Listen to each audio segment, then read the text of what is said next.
Hi అండి. ఈ రోజు అయితే కాశీలో మా డే 3 వ్లాగ్. ఈ రోజు 4 o'clockకి లేచి వారాహి అమ్మవారి దర్శనానికి అయితే వెళ్ళాము. అక్కడైతే దర్శనం కంప్లీట్ చేసుకొని కేదార్నాథ్ ఘాట్కి అయితే వచ్చాము. వారాహి అమ్మవారి దర్శనం ఎలా జరిగింది అనేది షార్ట్ వీడియోలు అయితే పెట్టాను. అక్కడ ఫుల్ గా వర్షం పడటం వల్ల వీడియో తీయడానికి అయితే అవ్వలేదు. ఇప్పుడైతే కేదార్నాథ్ ఘాట్ దగ్గరకు అయితే వచ్చేసాము. స్పెషల్ గా కేదార్నాథ్ ఘాట్ గురించి ఎందుకు చెప్తున్నాను అంటే ఇక్కడ కేదారేశ్వర స్వామి ఉంటారు. నార్మల్ గా హిందువుల్లో ప్రతి ఒక్క ఇంటికి ఇంటి దేవుళ్ళు అంటూ ఒకరు ఉంటారు కదా. సో అలాగే మా ఇంటి దేవుడు కేదారేశ్వర స్వామి అండి. అందుకే ఆ స్వామివారి దర్శనానికి అయితే ఇంత దూరం అయితే వచ్చాము. అదిగోండి అక్కడ కనిపిస్తుంది కదా, దాన్ని అయితే గౌరీ కుండ్ అని అంటారు. పార్వతీదేవికి సంబంధించిన పవిత్ర స్థలం ఇదే. స్థానిక సాంప్రదాయం ప్రకారం గౌరీదేవి ఇక్కడ తపస్సు చేసి పరమశివుని భక్తగా పొందాలని ప్రార్థించిందని విశ్వాసం. ఇక్కడ గౌరీ కుండ్ ను కాశీలోని ముఖ్యమైన పవిత్ర జలతీర్థంలోని ఒకటిగా భావిస్తారు. గతంలో భక్తులు ఇక్కడ స్నానం చేసి కేదారేశ్వరుని దర్శించేవారని సాంప్రదాయాలు చెబుతున్నాయి. ఆ కుండ్ కు దగ్గరలోనే శ్రీ గౌరీ కేదారేశ్వర ఆలయం ఉంది. కాశీలోని కేదారేశ్వరుని హిమాలయాల్లోని కేదార్నాథుడితో అనుబంధంగా భావిస్తారు. కేదారేశ్వర దర్శనం కేదార్నాథ్ దర్శనంతో సమానమైన పుణ్యాన్ని ఇస్తుందని భక్తుల విశ్వాసం. ఇక్కడైతే మేము అందరం నదిలో స్నానం చేసుకుని అయితే కేదారేశ్వర దర్శనం అయితే కంప్లీట్ చేసుకున్నాము. కేదార్ ఘాట్ పక్కనే ఉన్న పురాతన మఠాల్లో ఇది ఒకటి. చారిత్రక ఆధారాల ప్రకారం 16వ శతాబ్దంలో కుమారస్వామి మఠం స్థాపించబడింది.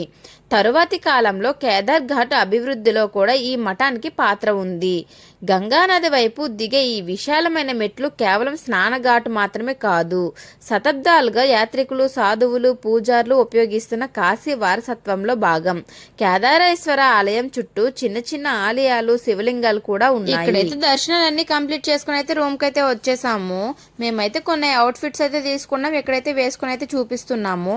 అందరం అయితే ఇక్కడైతే సరదాగా కూర్చొని అయితే మాట్లాడుకున్నాము. ఆ తర్వాత ఈవినింగ్ అయితే అందరం కలిసి మళ్ళీ మార్కెట్ కి అయితే వెళ్ళాము. ఈ రోజు అయితే పెద్దగా వీడియోస్ ఏమీ తీయలేదు, ఎందుకంటే మాకు ఒక బ్యాడ్ సిచ్యువేషన్ అయితే మార్నింగ్ జరిగింది.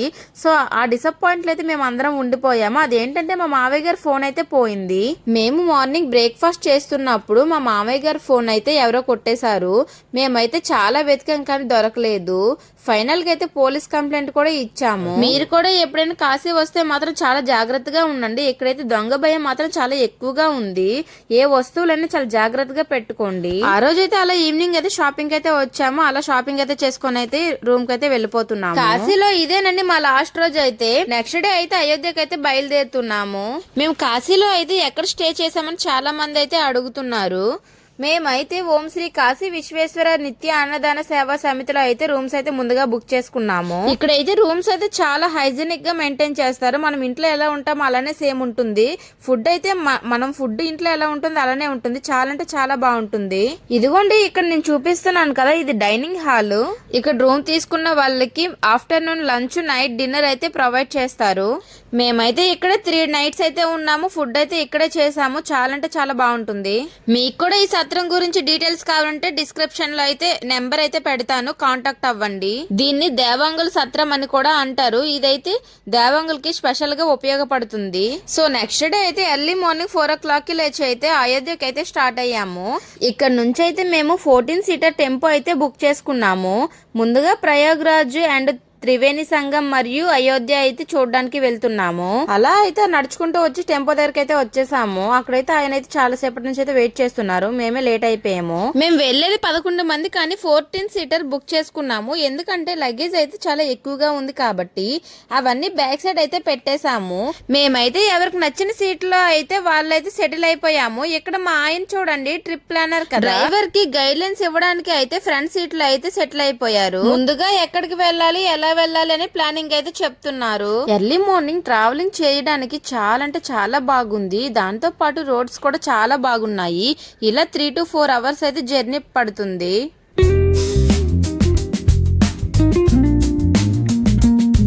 ఫైనల్ గా అయితే ప్రయాగ్రాజ్ అయితే చేరుకున్నాము. మహాకుంభమేళ అయితే జరిగింది కదా, అది ఇక్కడేనండి. లాస్ట్ టైం కూడా మేము రావాల్సింది కానీ రాలేకపోయాము. ప్రయాగ్రాజ్ రీచ్ అయిపోయాక బోట్ అయితే మాట్లాడుకొని త్రివేణి సంగం అయితే వెళ్తున్నాం. ఇక్కడ బోట్ కి పర్ హెడ్ అయితే 200 rupees అయితే తీసుకున్నారు వెళ్లి రావడానికి. త్రివేణి సంగం అంటే ఏంటంటే ఇక్కడ 3 పవిత్ర నదులు కలుస్తాయని విశ్వాసం. గంగా అంటే తెల్లటి ప్రకాశవంతమైన నీటితో ప్రవహించే నది. యమున అంటే నీలి రంగు నీటితో ప్రవహించే నది. సరస్వతి అంటే భూగర్భంగా ప్రవహిస్తూ ఇక్కడే కలుస్తుంది పురాణ విశ్వాసం. అందుకే దీనిని త్రివేణి సంగమం అని అంటారు. నదిలోకి వెళ్లే ముందు అయితే ఖచ్చితంగా లైఫ్ జాకెట్స్ అయితే ఇస్తారు, ఖచ్చితంగా మనం కూడా వేసుకోవాలి. మేమైతే ఇప్పుడైతే బోటు ప్రయాణం అయితే చేస్తున్నాము. అలా మాట్లాడుకుంటూ వాళ్ళు కూడా చరిత్ర కూడా చెప్తున్నారు. అక్కడ బోటు లాగుతున్నారు కదా వాళ్ళైతే. దేశ విదేశాల నుంచి అయితే ఇక్కడికైతే త్రివేణి సంగమం చూడడానికి అయితే వస్తారు. హిందూ సాంప్రదాయంలో త్రివేణి సంగమంలో పవిత్ర స్నానం చేయడం ఎంతో పుణ్యప్రదం అని నమ్మకం. ముఖ్యంగా కుంభమేళ సమయంలో దేశ నలుమూలల నుంచి లక్షలాది మంది భక్తులు ఇక్కడికి తరలి వస్తారు. ఇదిగో చూడండి, ఇప్పుడు మనం బోట్స్ ఆపే ప్రదేశానికి వచ్చేసాం. ఇక్కడ నుంచి గంగా యమున నదులు కలిసి పవిత్రమైన త్రివేణి సంగమ ప్రాంతాన్ని దగ్గరగా చూడవచ్చు. ఇక్కడ చాలా బోట్స్ మధ్యలో ఆగి ఉంటాయి. భక్తులు బోట్ నుంచి దిగి పవిత్ర సంగమ స్నానం చేస్తారు. చుట్టూ ఉన్న వాతావరణం చూస్తుంటే నిజంగా చాలా ఆధ్యాత్మికంగా అనిపిస్తుంది కదా. ముందుగా మా హస్బెండ్ సంగమంలో పవిత్ర స్నానం చేశారు. బోట్ను సంగమం మధ్యలో ఆపడంతో అక్కడే గంగా యమున పవిత్ర జలాల్లో స్నానం చేసే అవకాశం వచ్చింది.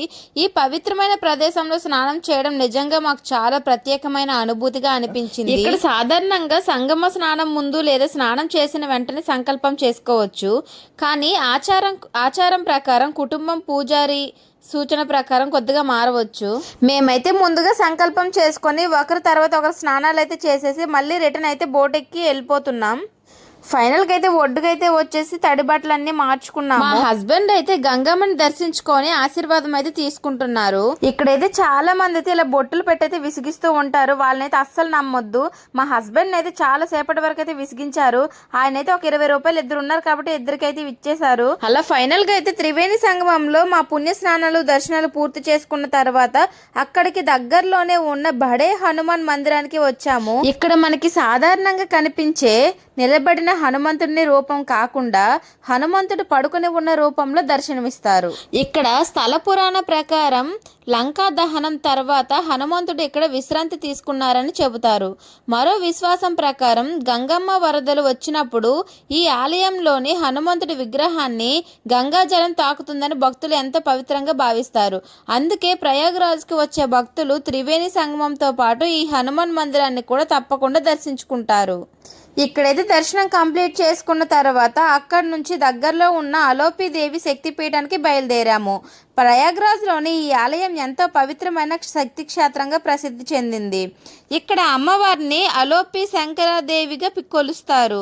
అమ్మవారి దర్శనం చేసుకోవడంతో మా ప్రయాగ్రాజ్ యాత్రలో మరో ముఖ్యమైన ఆధ్యాత్మిక ఘట్టం పూర్తయింది. అలోపీదేవి అమ్మవారి దర్శనం కూడా పూర్తి చేసుకున్న తర్వాత అక్కడి నుంచి మళ్ళీ మా బస్ జర్నీ మొదలైంది.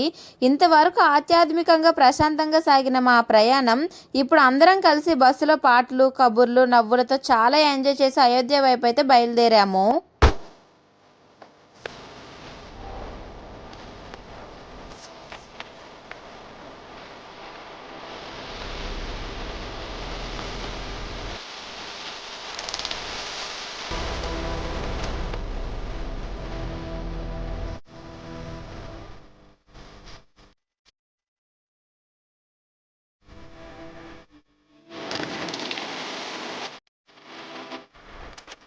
చాలాసేపు జర్నీ తర్వాత అయితే అలా బస్సులో అందరం సరదాగా కబుర్లు చెప్పుకుంటూ పాటలు పాడుకుంటూ మా జర్నీని ఎంజాయ్ చేస్తూ వచ్చాము.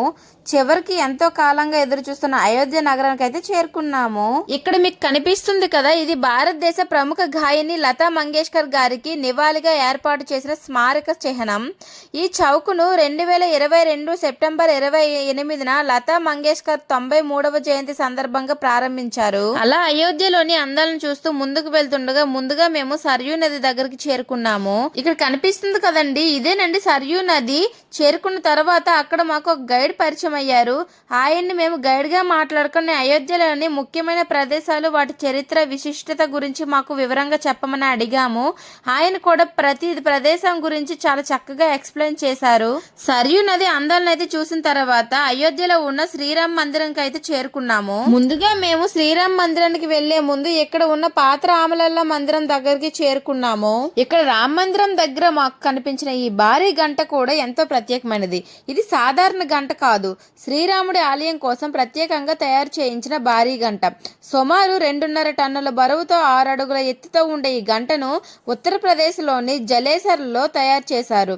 ఇంత భారీ గంటను దగ్గర నుంచి చూడటం నిజంగా మాకు ఒక ప్రత్యేకమైన అనుభూతి. రామ మందిరం దగ్గరికి వచ్చిన తర్వాత ప్రస్తుతం ఆలయానికి సంబంధించిన నిర్మాణ పనుల్లో భాగంగా శిల్పాలు, రాతి స్తంభాలపై ఎంతో అద్భుతమైన శిల్పాలను చెక్కడం చూసాము.